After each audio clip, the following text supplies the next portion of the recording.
Thanks for joining me at 10 Drugs That Changed the World. Before we get into some of the fascinating historical stories surrounding the discovery of major world-shaping medicines, remember we're going to spend a few episodes laying a basic foundation for a scientific understanding of how drugs produce their effects upon the body. And a really fundamental question we've been considering concerns what we might call pharmacokinetics, the branch of pharmacology that studies the fate of drugs within the body. And we've been considering how that following the ingestion of a pill containing a drug initiates a process such as disintegration and dissolution, where the pill breaks down into smaller and smaller particles, and then eventually we have individual drug molecules floating around in the fluid within the stomach and especially within the upper intestines, where the process known as absorption occurs. This then sets in train another very important process we're going to consider today: distribution. But remember some of the content that we considered in our last lecture on drug absorption, and we considered what sort of molecules get well absorbed from the gastrointestinal tract, from the upper intestines, into the bloodstream. And we've seen that generally speaking, some basic scientific factors influence the readiness with which drugs get absorbed. The molecule should be pretty resistant to the harsh acidic environments that tend to break down substances within the gastric contents, within the fluid, within the stomach. They also shouldn't be too bulky or too big. They need to be below a certain molecular weight threshold. They shouldn't carry a strong positive or negative charge. They should be neutral or uncharged. But really importantly, we've seen that their basic solubility in water, but also a lipid environment, is very important in determining how well drugs are absorbed from the gastrointestinal tract. Now today we want to explore what happens to the drug after it gets absorbed into the bloodstream. We want to convey a basic appreciation of how the movement of drugs throughout the body influences their ability to produce the desired effects on the target organ. So this brings us to this definition of the term distribution, which is obviously of high importance in pharmacology. And we can define it as a process whereby absorbed drugs are dispersed around the body via the blood to reach the various organs and tissues of the body. Now obviously this is a really important phenomenon in pharmacology, because after we ingest a drug and it gets absorbed into the bloodstream, it's very important that it then needs to be able to reach whatever tissue the drug needs to reach in order to produce relief from whatever's causing distress or pain or discomfort in a particular patient. So if it's a drug intended for the relief of asthma symptoms, it obviously needs to be delivered or distributed to the lungs. If it's being used in the treatment of rheumatoid arthritis, then obviously the anti-inflammatory drug needs to be delivered in significant levels to the inflamed joints, such as a knee. If it's a drug used to alleviate muscle spasm, it needs to be able to reach skeletal muscle. An analgesic needs to reach the brain or the spinal cord, or a heart stimulant needs to reach heart tissue. Okay, so these are really important considerations, because you can imagine that it might be possible to design a drug in a laboratory that shows wonderful properties in a test tube experiment, but then once we administer it to an individual in a much more complex body, human body, whether or not that molecule is actually able to get to the tissue and produce benefit to the patient is actually a pretty fundamental question. So this process of distribution really does matter. But there's another side of the coin as well, because during this process of drug distribution, drugs can also be delivered to what we might call secondary target tissues that aren't important in the disease, but may actually show toxicity and side effects as a result of the effects of that drug being delivered to a particular tissue. Okay, we won't look into that too much in this lecture, but in some forthcoming ones, we will certainly come back to that question of unwanted drug effects in off-target tissues. Now, as a general rule, there are two sort of extreme scenarios concerning how drugs might behave during the process of drug distribution. You can imagine that on the one hand, after a drug gets absorbed out of the intestines and it reaches the bloodstream, maybe that drug will tend to remain in the blood. It won't get out into the tissues too much. Okay, so in this case, In my simple diagram here, I've tried to illustrate this by using the colour blue to indicate the presence of a high concentration of a drug. So in this case, the blood vessels and the heart represent the cardiovascular system, and I've coloured them blue, but the surrounding tissue is white, just showing that there isn't much tendency of the drug to leave the bloodstream. It mainly stays in the bloodstream. So some drugs behave like that. A classic example would be something like warfarin, used in the treatment of clotting disorders, blood clots, to prevent people having strokes or heart attacks. And that's a really good thing. You want the warfarin to stay in the blood because that's where it needs to produce its beneficial effects on blood clotting processes. On the other end of the spectrum, though, are drugs that tend to mainly get distributed into tissue and leave low concentrations in the blood. So in this case, all the blue coloration is shown in the tissues, and the blood vessel and the heart, the cardiovascular system, are coloured white, just showing that there's not much drug left in that compartment. Okay, so sometimes this is highly desirable. We want drugs that penetrate into tissues, perhaps to kill off a pathogen if they're an antibiotic drug. We want them to be able to reach all the reservoirs within the body where that little bacteria might be established and causing problems for patients. So we want drugs to penetrate into tissues in that scenario. But quite often we're happy for drugs to have a bit of these two tendencies. And so a lot of drugs inhabit some sort of space in between these two extremes, on the one hand of being highly tissue penetrating, and on the other being highly blood confined. Okay, so a lot of drugs inhabit somewhere, the space somewhere between these two extremes on this continuum. As a general rule, one of the basic factors that determines where drugs lie on that continuum has a lot to do with their water solubility and their greasiness, their fat solubility. Drugs that tend to be tissue penetrating are often quite lipophilic or fat loving. That is, they have a high tendency to penetrate into tissue, and they leave little concentrations free floating around in the blood because most of the drug is tissue associated. At the other end of the extreme, the sort of molecules that remain in the bloodstream and don't penetrate into the tissues very well tend to be water-loving molecules, highly hydrophilic, or perhaps they might be highly charged, and so they're not able to cross cell membranes very effectively. Okay, but that's the basic role of physicochemical properties in the individual molecule of the drug that play a role in determining how drugs behave during distribution. But overlaying that is a huge amount of complexity due to the expression of those molecular turnstiles I emphasized in my previous lecture. We talked about those tiny little protein pumps that allow small molecules into cells or pump them out of cells.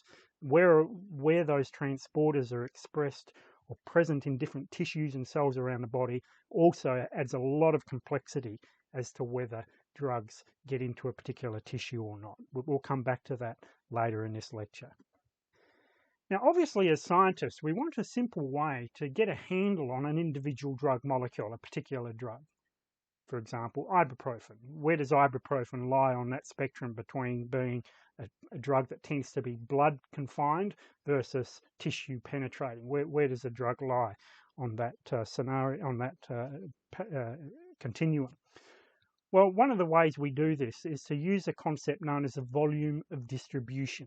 And this can be a little bit of a challenging concept to get your head around, but hang in there with me for just a slide or two, and hopefully we'll get to you'll start to see the relevance of what I'm saying in a moment. But we need to think a little bit mathematically about how this value is achieved. And essentially, it's just an estimate of what volume of fluid do we need to accommodate the administered dose of a drug to a patient to achieve whatever concentration we actually measure in the bloodstream in that patient. Okay, so let's show a little bit of the mathematics. Remember how that earlier in my first lecture we talked about the all-important plasma versus concentration of drugs versus time curve, one of the most precious pieces of information in clinical pharmacology, really.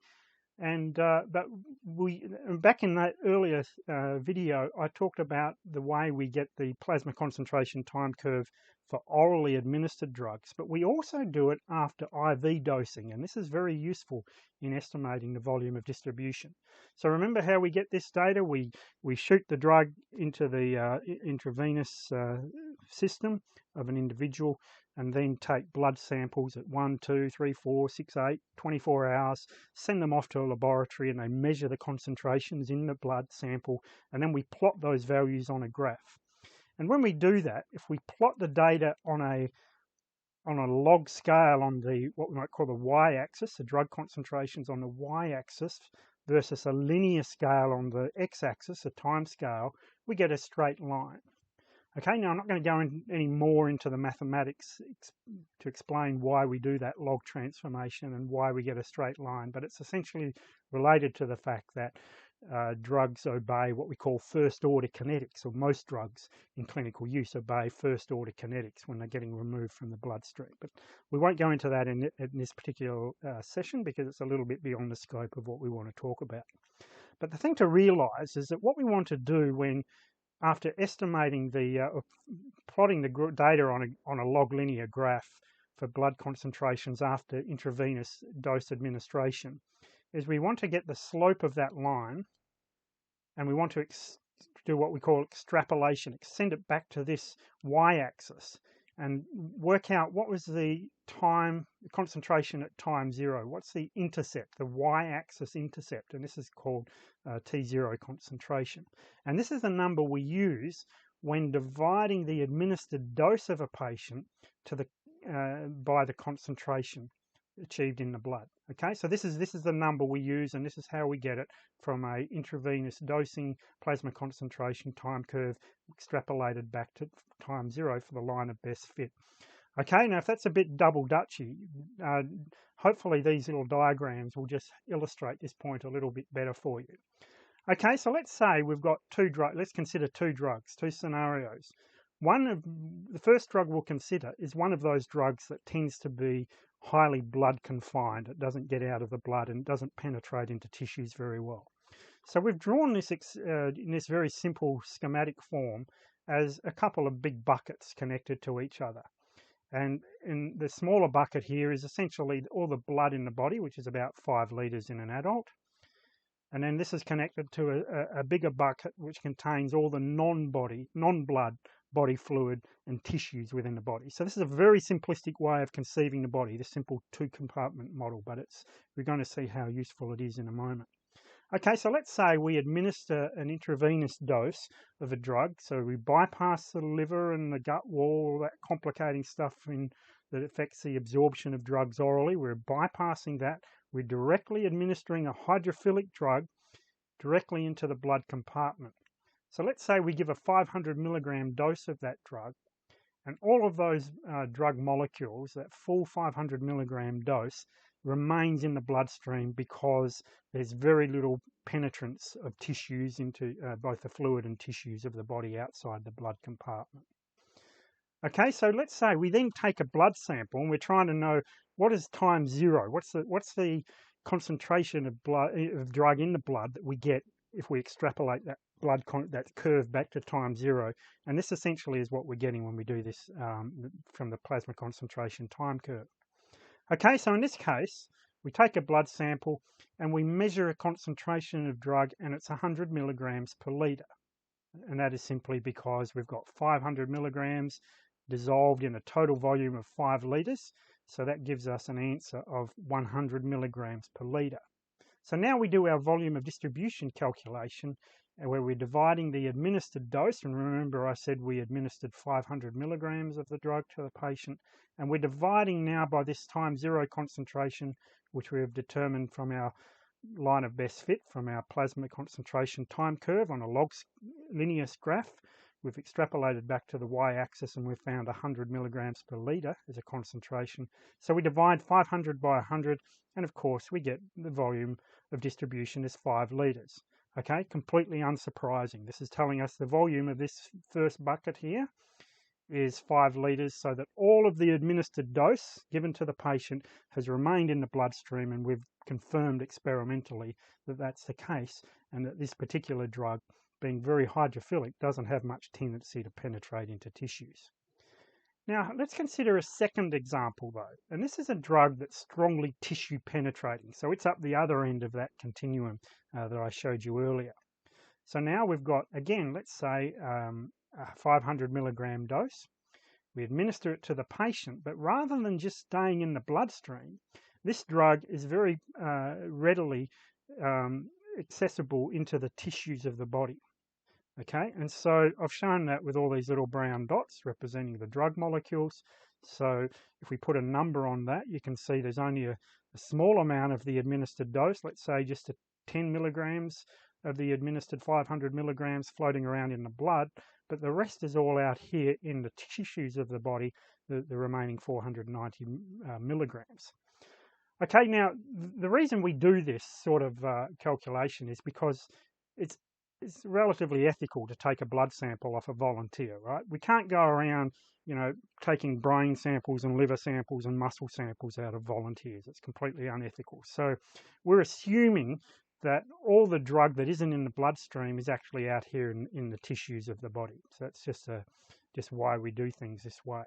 But essentially, we still want to know how big is that volume out there in terms of where the drug is going after it leaves the vascular compartment. So again, we take a blood sample, we send it off to a laboratory, and they come back and they tell us that the concentration there in this particular case is 2 milligrams per litre, because it's 10 milligrams divided by 5 litres, so that's 2 milligrams per litre. So we now plug this into our all-important volume of distribution calculation. Remember, we divide the administered dose given to the patient by the concentration that we estimate at time 0 by extrapolating that log linear curve back to the time 0 y-axis.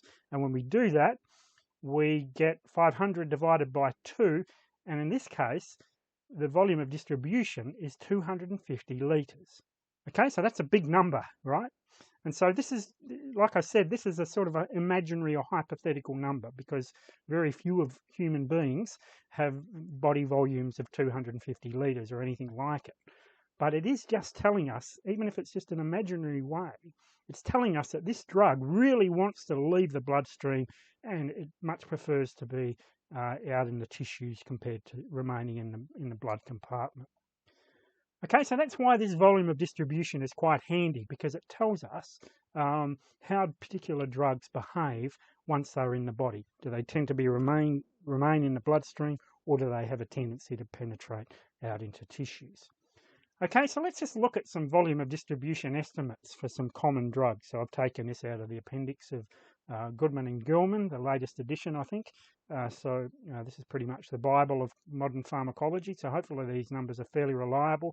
Ibuprofen has a volume of distribution of about 15 litres in an average adult, 70 kilogram adult. So you can see it's a fairly blood confined drug, but it does have limited tissue penetrating properties.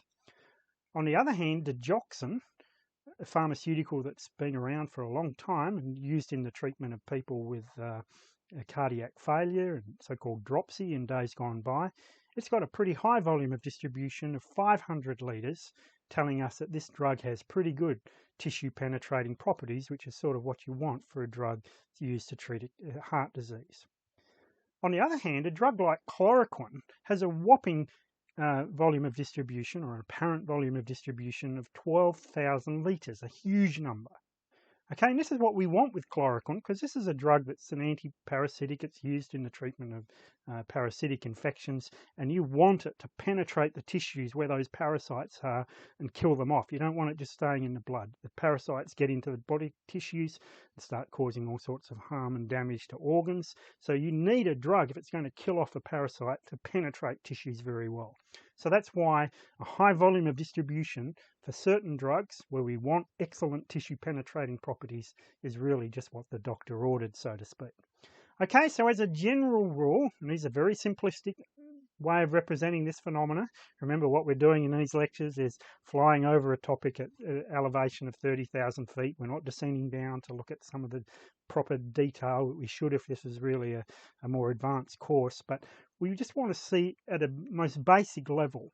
A volume of distribution does tell us how tissue penetrating a particular medicine is, and that can sometimes be quite helpful in clinical medicine, because we can sometimes choose one drug over another if it has better tissue penetrating properties that are more appropriate in a treatment of a particular disease. Now, for the rest of this little remaining video, I just want to quickly look at some of the factors that determine how well drugs get into tissues or whether they tend to remain in the blood. So the first phenomena I want to consider is, what about those drugs that have a low volume of distribution? Why is it that some drugs tend to be mainly confined in the blood, in the vascular compartment, and don't have much tissue penetrating properties? Why do they have a low volume of distribution? Well, it's often because a drug molecule has strong binding properties to plasma proteins. Okay, so within the bloodstream of the body, there are a number of proteins, albumin being the most abundant protein within human blood. And albumin is this mid-sized protein that essentially acts as a little bit of a shuttle bus, and it helps carry vitamins and nutrients and fatty acids around the body, because it has sticky sites on the protein that molecules stick to, and this carries them around the body and elongates their duration of action within the body, or extends the duration of action within the body. Now, it turns out that certain drugs can compete for the same binding sites, sticky sites on the surface of the albumin protein, that other molecules like fatty acids or other endogenous substances made within the body also bind to. Okay, so when this happens, this means that the drug tends to have less tendency to penetrate into tissues, because it's bound to this relatively large protein that stays in the bloodstream, and so this prolongs the duration for which the drug remains in the bloodstream. So this means that there's little penetrance into tissue. Okay, often this isn't too have a lot of significance clinically, but sometimes you've got to be careful using a drug like this if it's a patient that's got a low concentration of albumin, or the albumin's made in the liver. Sometimes people with various kinds of liver disease or other clinical conditions can't make albumin to the same degree that other people do. And so you've got to be a little careful when administering a drug that normally binds to albumin to people with low albumin concentrations, because it's very easy to cause unwanted drug uptake into tissues because of the low levels of albumin. So you've got to be a little careful in dosing certain people with these sorts of drugs. So that's one of the situations clinically when treating patients where we do have to be a little attentive concerning plasma protein binding properties of drugs. Another reason why drugs might penetrate into tissues and thus give a low volume of distribution, or not penetrate into tissues rather, is because they carry a strong positive or negative charge within the bloodstream. So in this case, we've got these molecules with a strong positive charge on them. And remember, if we consider my earlier lecture, it's really only neutral uncharged molecules that cross the membranes in the body effectively, lipid membranes. And so for this reason, strongly charged molecules often tend to be quite confined to the bloodstream, and they don't penetrate tissues very effectively. But then there's another reason that we've learnt a lot about in the last, 15 or 20 years in pharmacology. These have been some of the most significant discoveries, I think, in the field. And this regards the existence of what we might call membrane pumps, those little molecular structures located in cellular membranes that act like molecular turnstiles and decide whether drugs can get across a barrier into a particular tissue. And one area where this is really important is in the brain. It's particularly hard to get drugs into the brain in humans because of the existence of what we call the blood-brain barrier. And this is really in part due to the fact that, quite apart from the anatomical factors, there's also this strong barrier, functional barrier, due to the high levels of pumps within the membranes of the endothelial cells lining blood vessels or capillaries that take blood to the brain. Okay, so what this means in reality is that for a lot of drugs, after they get absorbed out of the bloodstream, they're immediately returned by one of these pumps back into the bloodstream. So this limits the availability of drugs for the brain, and this makes it really hard for pharmaceutical companies to get drugs into the brain. And this is one of the great challenges in contemporary drug discovery. In fact, a lot of pharmaceutical companies have shut down their discovery projects for developing brain penetrating drugs, because it's such a challenge experimentally and scientifically to get drugs past this blood-brain barrier to alleviate brain disorders. Okay, so we didn't know a lot of this in days gone by, but now we have a lot better appreciation of what are the pumps that functionally act at the blood-brain barrier and limit the access of drugs to the brain. It's a major challenge. Now, on the other hand, some drugs, as we've seen, have a high volume of distribution. So what are some of the possible reasons for why drugs might go into tissues very readily and leave little concentrations in the blood? Okay, so in this, one of the possibilities is that the drug is very greasy and highly fat-loving. And these are the sorts of molecules that often get readily accumulated in fatty tissues within the body, the adipose tissues. Okay, so just because of the fundamental physicochemical affinity of the molecule for a greasy environment means that there's a tendency for these molecules when going through those capillaries that perfuse adipose tissues or fatty-rich tissues, there's a tendency for molecules simply to diffuse into those tissues and accumulate. Okay, so this can be quite a complicating factor in the pharmacokinetics of drugs. And a good example would be something like delta-9 THC, the active ingredient in cannabis. People wonder why that sometimes you can get stung, even though you might have smoked a joint 6 or 8 weeks ago. Why is it still measuring delta-9 THC rather in urine? It's because of this tendency. This is a very lipophilic ingredient within cannabis, and it accumulates in fatty-rich tissues, and there's this slow, long-term retention of the greasy molecule in the body. It takes time for the body to eventually remove it.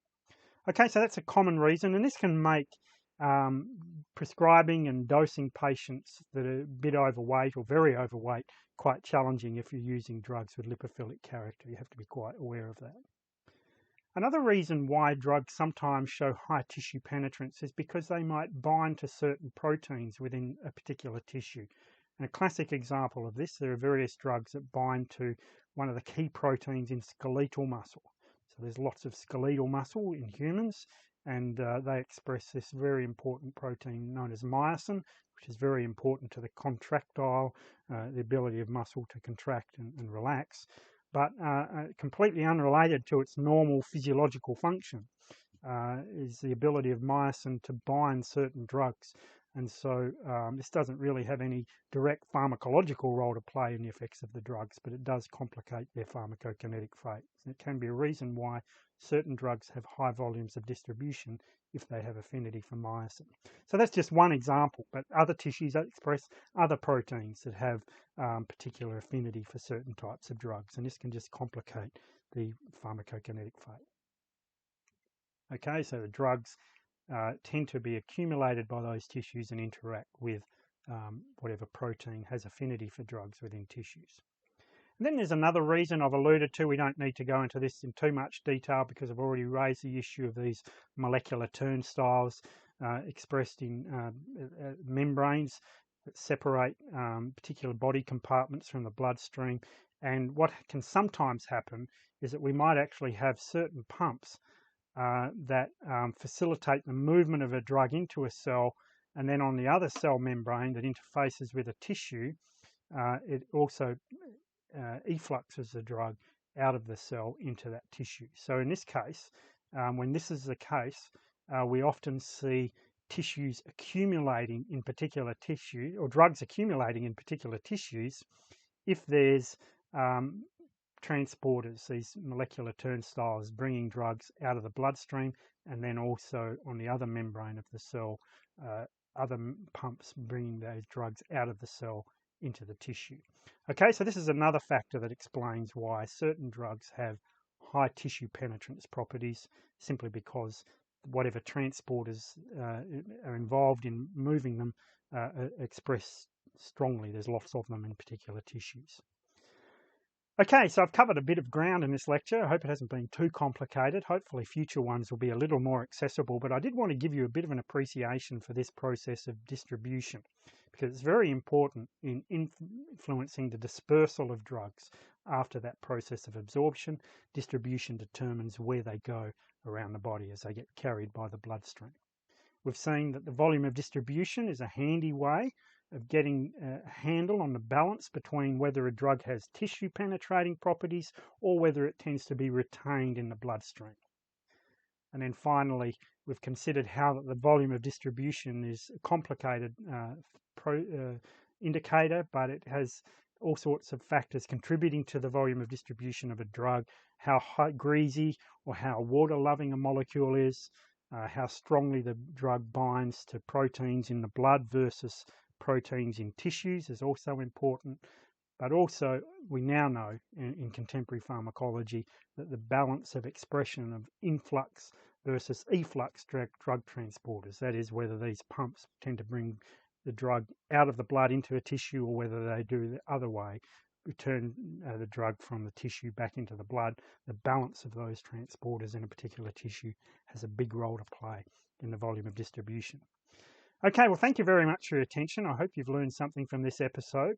Hope you'll come back in a future episode where we'll look at a especially important phenomenon that I find particularly fascinating, and that is we're going to look at the third process that controls the fate of drugs in the body, the process of metabolism. It's a really fascinating topic and one that has enormous significance for the everyday use of pharmaceuticals in the modern world. Thanks very much for watching. All the best. Bye-bye.